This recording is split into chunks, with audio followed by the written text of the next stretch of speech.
Ici, Londres. Veuillez écouter tout d'abord quelques messages personnels. Intervenir un peu sur le contexte constitutionnel qu'implique l'appartenance de la France à l'Union européenne.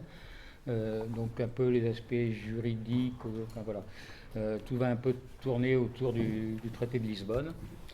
Je vous rassure, je ne vais pas parler de tous les articles du traité de Lisbonne, j'en citerai qu'un seul, il va venir rapidement, ça sera largement suffisant.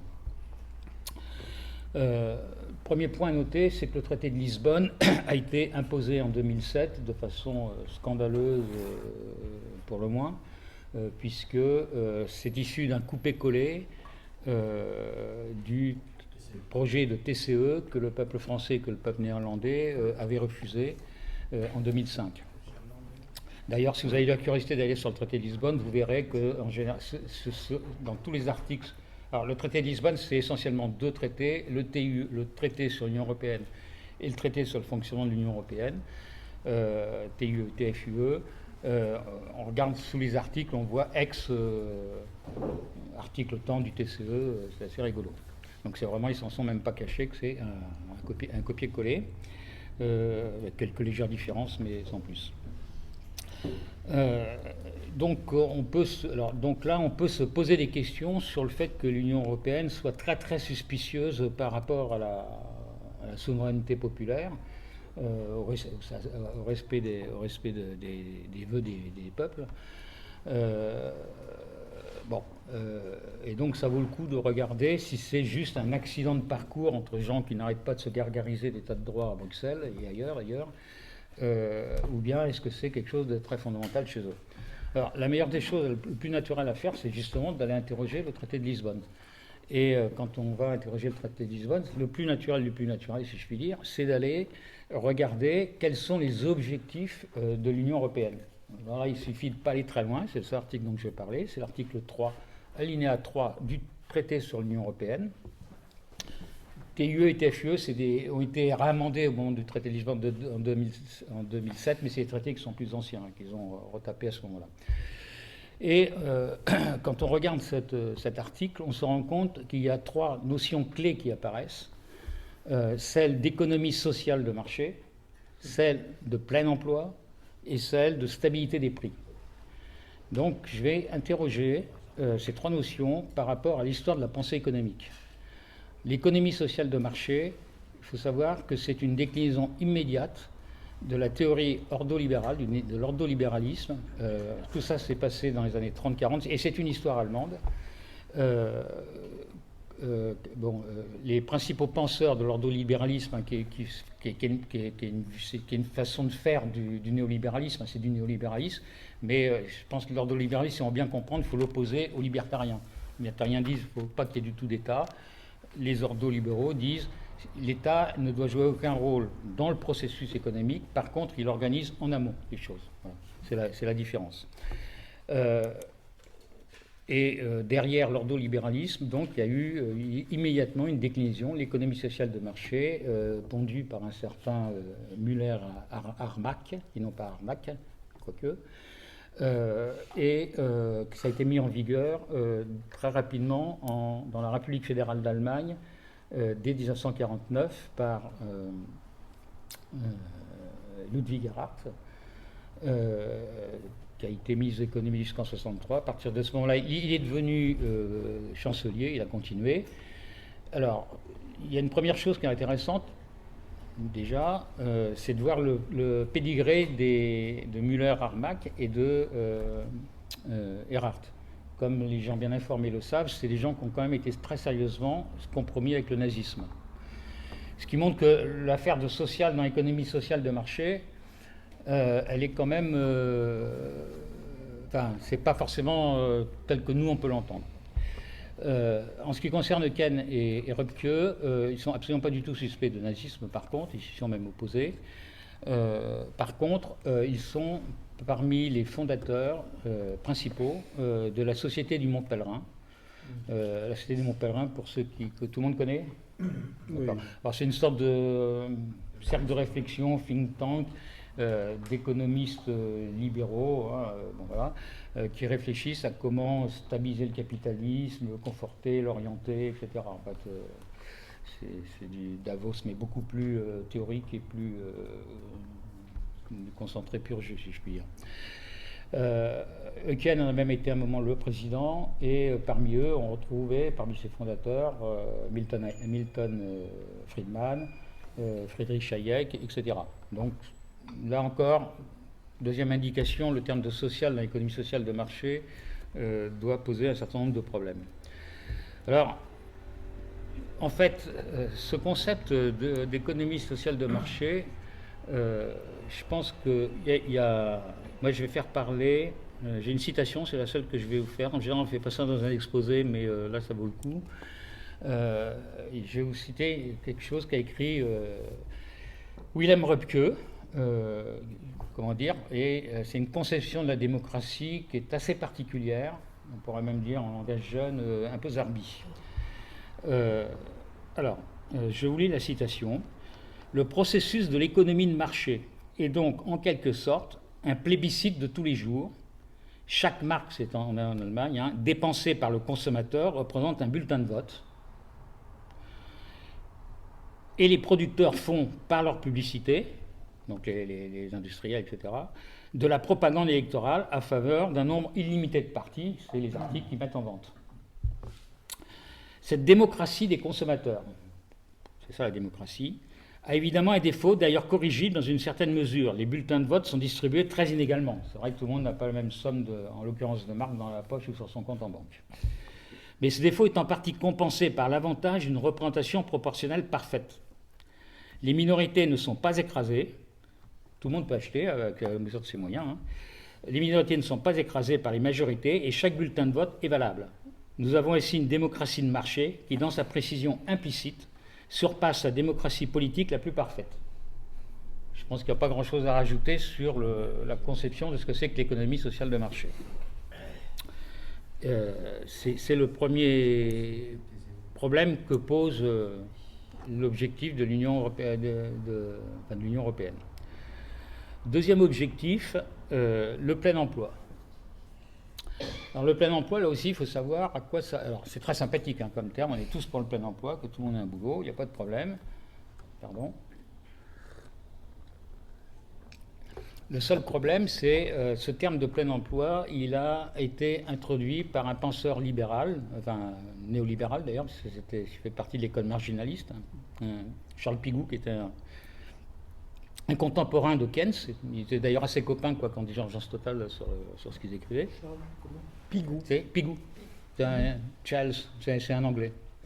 Et bon, c'est pas le plus connu, mais enfin, il est quand même connu parce que dans leur vision des choses, les agents économiques sont complètement individualisés. Les entrepreneurs, les entreprises, les ménages, les travailleurs, etc. Et donc,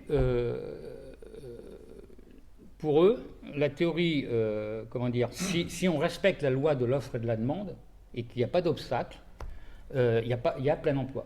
C'est ça qu'ils veulent dire.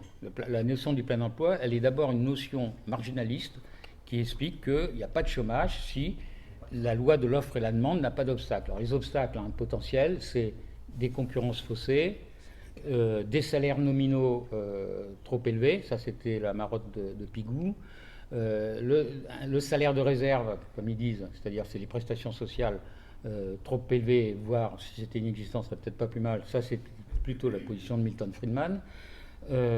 C'est également les monopoles. Et il faut savoir que ce qu'ils entendent par monopole, ce n'est pas forcément les oligopoles tels que nous on les conçoit, mais c'est aussi les syndicats. Parce qu'effectivement, tout individu qui se regroupe, on n'est plus individualisé, on n'est plus un agent individuel dans le cadre des différents marchés, offre-demande, etc. On se regroupe et on fausse le jeu, et donc on produit du chômage. Voilà. Le plein emploi, sur le fond, pour les marginalistes, les néolibéraux, c'est ça. Pour se convaincre l'Union européenne a repris donc ce terme, et pour se convaincre, si on n'en est pas convaincu, que c'est bien dans cette acception que l'Union européenne prend le concept de plein emploi, il faut aller regarder le livre blanc de la Commission européenne, finalisé en décembre 1993, édité en mars 1994, qui reprend cette affaire-là qui est un véritable traité de néolibéralisme, et qui, entre autres solutions, préconise de substituer au taux de chômage comme gouvernail de la politique de l'emploi, de lui substituer le taux d'emploi.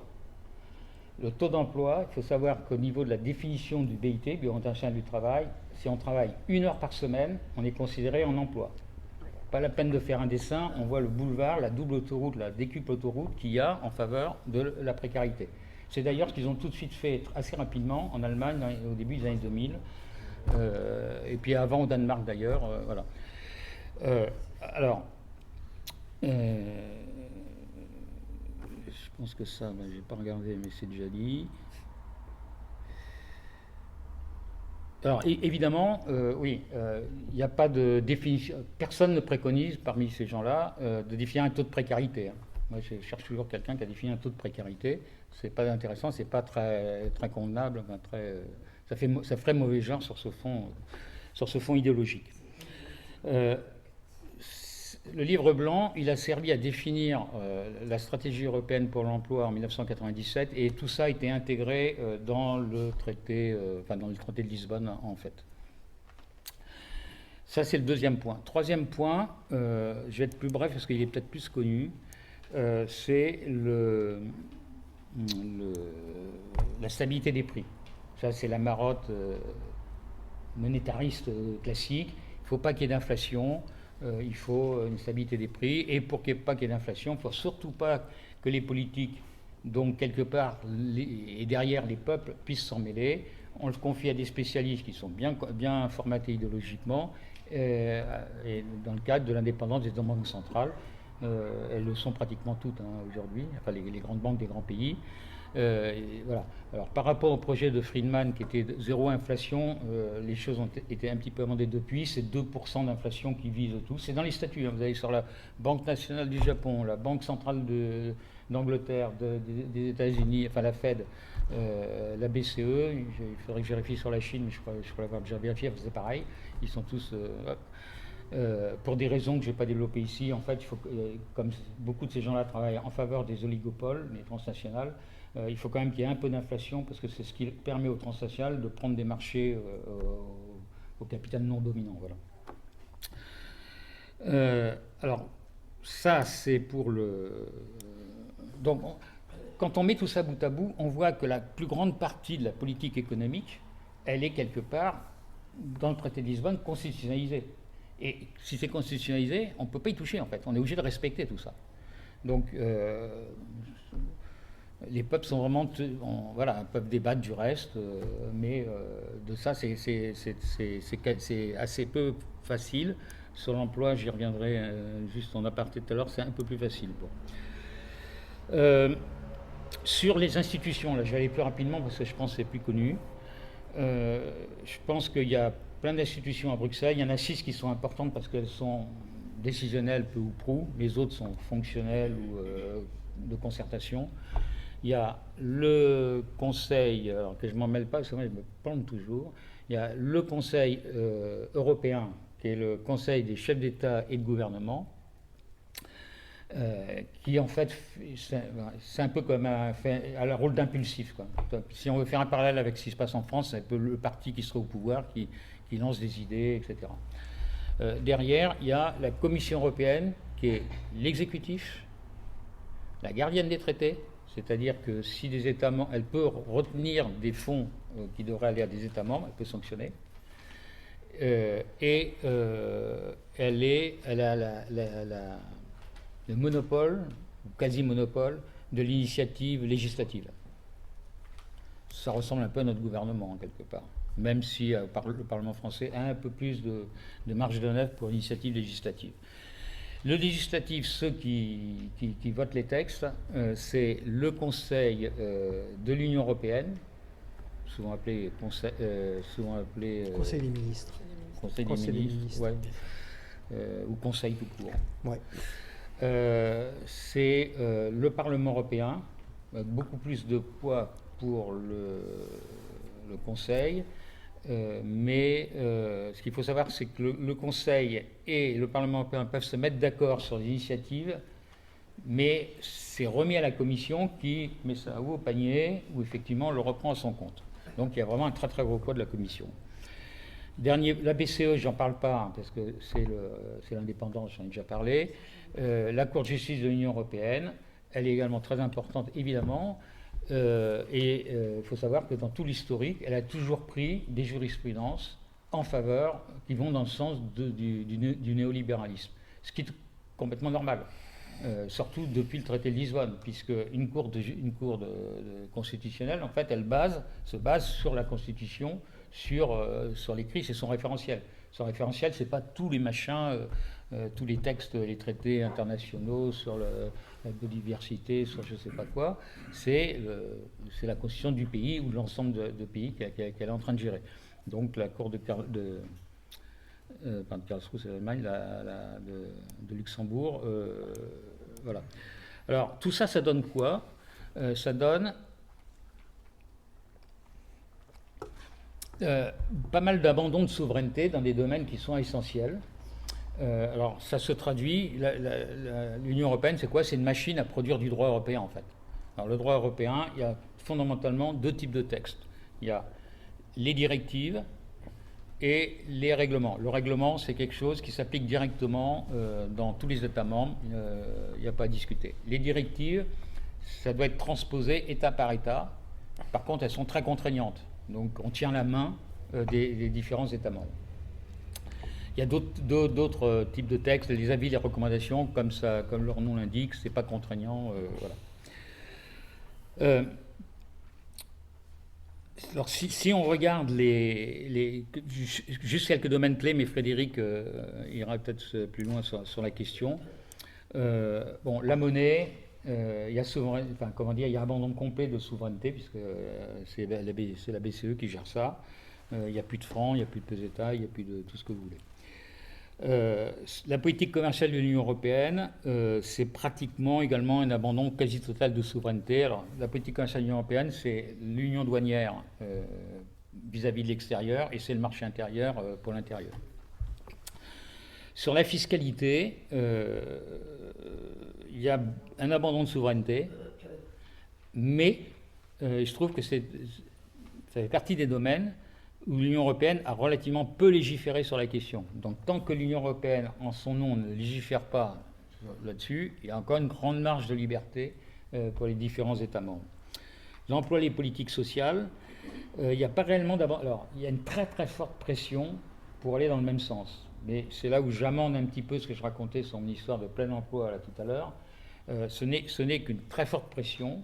Et un gouvernement, enfin que nous, dans notre groupe, on appelle un gouvernement bifurcationniste, qui en aurait, si je peux parler un peu vulgairement, ce gouvernement a de vraies marges de manœuvre pour faire des politiques d'emploi et sociales. On en reparlera sûrement dans le débat, on va me sortir la règle d'or, mais on en parlera tout à l'heure. La politique étrangère de sécurité de défense, là il faut l'unanimité, donc il n'y a pas vraiment, pour moi, il n'y a pas d'abandon de souveraineté, c'est d'ailleurs un des enjeux de la période qui vient. L'écologie en tant que telle, bonne question, mais ça n'apparaît pas vraiment en tant que telle dans le traité, c'est un peu dispatché à droite à gauche, donc selon les domaines. C'était nécessairement pas le sujet qui intéressait le plus les rédacteurs du traité de Lisbonne. Et puis il y a d'autres, en fait l'Union européenne s'arroge une compétence un peu sur tout, culture, tourisme, énergie, enfin tout ce qu'on veut, éducation. Et surtout, sur ces domaines-là, énergie c'est un peu différent, mais sur ces domaines-là, l'Union européenne peut émettre des avis, mais il y a pas, les États membres peuvent pour le moment encore faire ce qu'ils veulent. J'ai presque fini, il me reste 3 minutes, non bon. Pour moi, il y a trois quand même sur... Alors, je ne vais pas donner les solutions, mais je vais contraindre les solutions. Je ne peux pas s'empêcher de donner des solutions. Hein. Ah non, c'est juste des contraintes, ce n'est pas les solutions.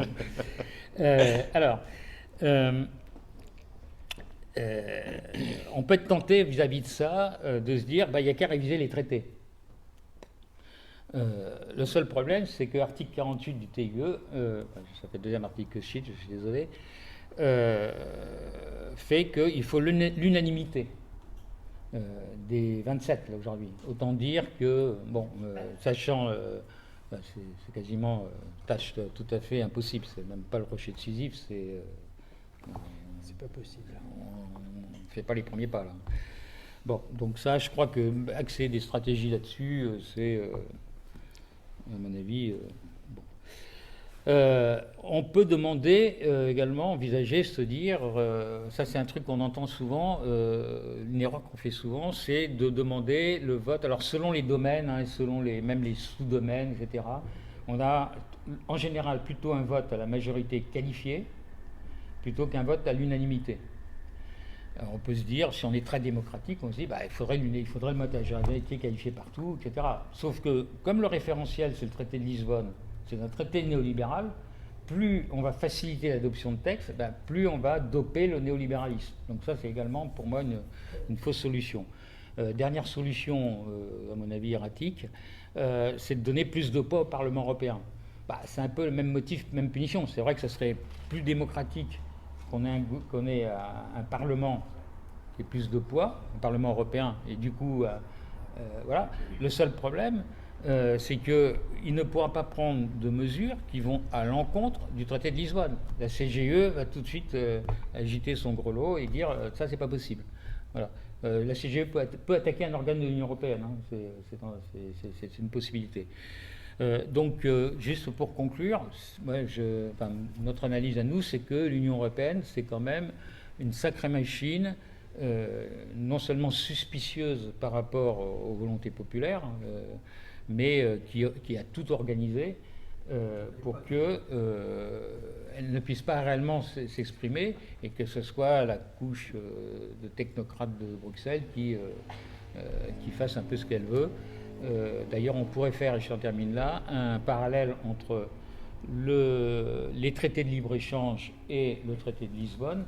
Dans les traités de libre-échange, une des choses qu'on dénonçait, c'était de se dire qu'il y avait finalement des comités formés de hauts fonctionnaires des différentes parties d'un traité de libre-échange qui s'arrangeaient pour prendre des décisions dont personne n'est au courant, d'autant plus que aucun citoyen n'est même au courant de l'existence de ces comités. Alors voilà. L'Union européenne, quelque part, est quelque chose qui ressemble étrangement. Personne n'a pris sur la Commission européenne. On voit d'ailleurs ces derniers temps la façon dont Miss... comment elle s'appelle déjà? Ursula, en françaisaise, voilà. Ici, Londres. Notre 9e bulletin d'information est terminé. Honneur et patrie.